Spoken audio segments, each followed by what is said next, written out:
بسم اللہ الرحمن الرحیم۔ جب سورج یا چاند گرہن ہوتا ہے تو لوگ بہت سے سوالات کیا کرتے ہیں، لیکن ایک سوال خاص طور سے کیا جاتا ہے، وہ یہ کہ لوگ یہ سمجھتے ہیں یا عقیدہ رکھتے ہیں کہ جب چاند گرہن ہو تو حاملہ عورتوں کو، پریگننٹ وومن کو قینچی، چھری، چاقو وغیرہ کا استعمال نہیں کرنا چاہیے، اس لیے کہ اگر وہ کسی کاٹنے والی چیز کو استعمال کرتے ہیں، کسی قینچی کو استعمال کرتے ہیں، چاقو کو استعمال کرتے ہیں، تو اس کا اثر بچے کے اوپر پڑتا ہے، بچہ عیب دار پیدا ہوتا ہے، یا تو اس کا ہونٹ کٹا ہوا ہوتا ہے، یا اس کی ٹانگ کے اوپر کوئی اثر ہوتا ہے، یا کوئی اور عیب بچے کے اندر ہوتا ہے۔ تو اس لیے جب چاند گرہن ہو تو حاملہ عورتوں کو چاقو، چھری وغیرہ استعمال نہیں کرنی چاہیے۔ اسی طریقے سے یہ بھی کہا جاتا ہے کہ حاملہ عورتوں کو بیڈ پر جا کر لیٹ جانا چاہیے، ان کو گھر سے باہر نہیں نکلنا چاہیے، اس لیے کہ وہ اگر گھر سے باہر نکلیں گے تو بچے کے اوپر اثر پڑے گا۔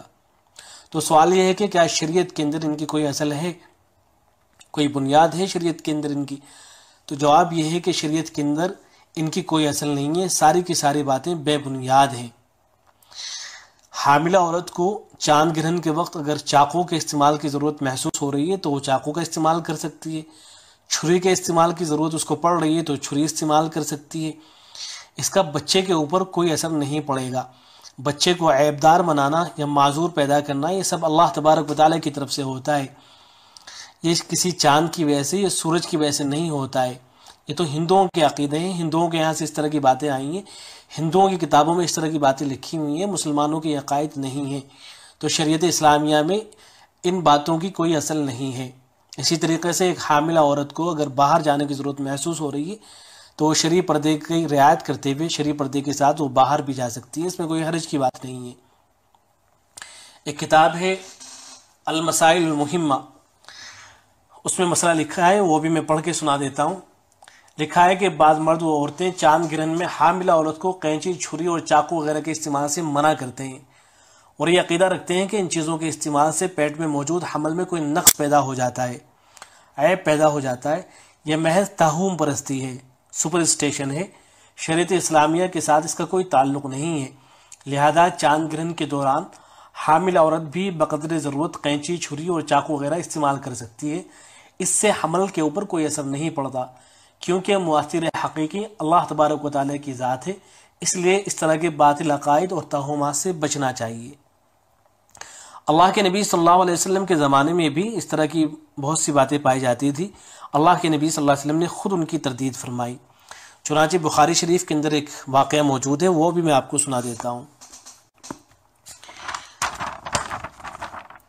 حضرت مغیرہ بن شعبہ رضی اللہ تعالیٰ عنہ بیان فرماتے ہیں کہ انکسفت الشمس یوم مات ابراہیم، اللہ کے نبی صلی اللہ علیہ وسلم کے فرزند، آپ صلی اللہ علیہ وسلم کے بیٹے حضرت ابراہیم، جب ان کا انتقال ہوا تو سورج کو گرہن لگ گیا۔ فقال الناس، تو لوگوں نے یہ کہنا شروع کیا،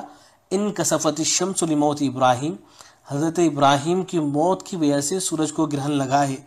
فقال رسول اللہ صلی اللہ علیہ وسلم، آپ صلی اللہ علیہ وسلم نے ارشاد فرمایا،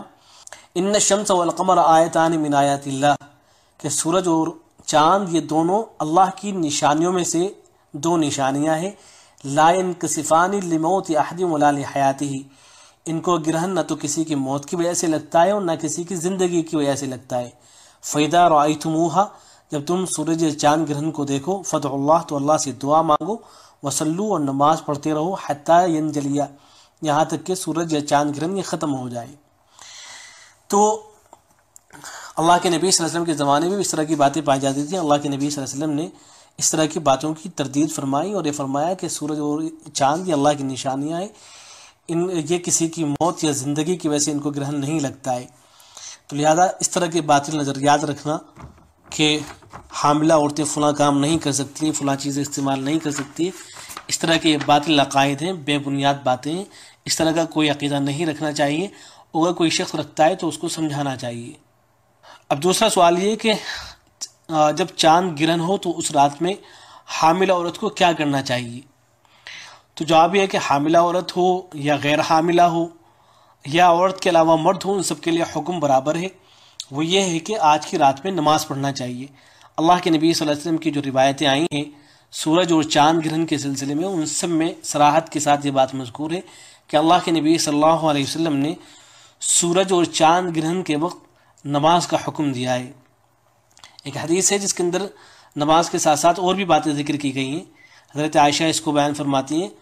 روایت اس طرح سے کہ ان الشمس والقمر آیتان من آیات اللہ لا یخسفان لموت احد ولا لحیاتی فاذا رأیتم ذلک فادعوا اللہ، کہ جب تم فاذا رأیتم ذلک، جب تم سورج یا چاند گرہن کو دیکھو، فادعوا اللہ، اللہ سے دعا مانگو، وکبروا، اللہ کی بڑائی بیان کرو، وصلوا، اور نماز پڑھو، تصدقوا، اور صدقہ و خیرات کرو۔ تو اس کے اندر 4 باتیں ذکر ہوئی ہیں، اللہ سے دعا مانگنا، اللہ کی بڑائی ذکر کرنا، نماز پڑھنا اور صدقہ و خیرات کرنا۔ نماز پڑھنے کا طریقہ، جو چاند گرہن کی نماز ہے اس کے پڑھنے کا طریقہ وہی ہے جس طریقے سے ہم دوسری نمازیں پڑھتے ہیں، جیسے ہم 2 رکعت نماز نفل پڑھتے ہیں یا ہم 2 رکعت نماز فرض پڑھتے ہیں جیسے فجر کی نماز ہے، تو بالکل یہی طریقہ چاند گرہن کی نماز کا بھی ہے۔ چاند گرہن کی نماز کا کوئی الگ سے طریقہ نہیں ہے۔ اسی طریقے سے جو سورج گرہن کی نماز ہے اس کا بھی کوئی الگ سے طریقہ نہیں ہے، بلکہ وہی طریقہ ہے جس طریقے سے ہم دوسری نمازیں پڑھتے ہیں۔ ہاں، امام شافعی رحمۃ اللہ علیہ کے نزدیک طریقہ الگ ہے، ان کے ہاں ایک کے بجائے 2 رکوع کیا جاتے ہیں، لیکن ہمارے ہاں ایسا نہیں ہے۔ صرف سورج گرہن کی نماز اور چاند گرہن کی نماز میں تھوڑا سا فرق ہے، وہ یہ کہ جو سورج گرہن کی نماز ہے وہ جماعت کے ساتھ پڑھی جائے گی، اور چاند گرہن کی نماز یہ بغیر جماعت کے پڑھی جائے گی، تنہا تنہا کر کے اس کو پڑھیں گے۔ تو لہذا عورتیں، مرد، حاملہ، غیر حاملہ سب اس کے اوپر عمل کر سکتے ہیں، اور جو چاند گرہن کی نماز ہے اس کو ادا کر سکتے ہیں، اور اس کا طریقہ وہی ہے جو دوسری نمازوں کا ہے، اس کا الگ سے کوئی طریقہ نہیں ہے۔ ایسے ہی حدیث کے اندر ایک بات اور آئی ہے کہ اللہ کے نبی صلی اللہ علیہ وسلم نے جب سورج گرہن ہوا ہے تو عذاب قبر سے بھی پناہ مانگی ہے۔ حضرت عائشہ ہی سے یہ بھی روایت ہے، اس کا آخری ٹکڑا یہ ہے، بخاری کے اندر ہی یہ روایت موجود ہے، اس سے پہلے جو روایتیں ذکر کی گئی وہ سب بھی بخاری ہی کی ہیں۔ ثم امرهم ان يتعوذوا من عذاب القبر، کہ اللہ کے نبی صلی اللہ علیہ وسلم جب نماز سے فارغ ہو گئے تو اس کے بعد آپ نے لوگوں کو اس بات کا حکم دیا کہ وہ عذاب قبر سے پناہ مانگے۔ تو عذاب قبر کا بھی ذکر ملتا ہے۔ اسی طریقے سے بخاری کے اندر ایک اور حدیث ہے جس کے اندر استغفار کا ذکر بھی ملتا ہے کہ فافزعوا الى ذکر اللہ فاذا رأیتم شیئا من ذلک، کہ اگر تم چاند گرہن یا سورج گرہن کو دیکھو تو اللہ کے ذکر میں مشغول ہو جاؤ، دعاؤں میں مشغول ہو جاؤ، اور استغفار کے اندر مشغول ہو جاؤ۔ تو سورج گرہن ہو یا چاند گرہن ہو تو حدیثوں سے 6 باتیں ثابت ہیں۔ نمبر 1 نماز کا پڑھنا، نمبر 2 دعا، نمبر 3 تکبیر یعنی اللہ کی بڑائی، اللہ کا ذکر، نمبر 4 صدقہ و خیرات کرنا، نمبر 5 عذاب قبر سے پناہ مانگنا، نمبر 6 استغفار کرنا۔ تو یا تو نماز پڑھ لیں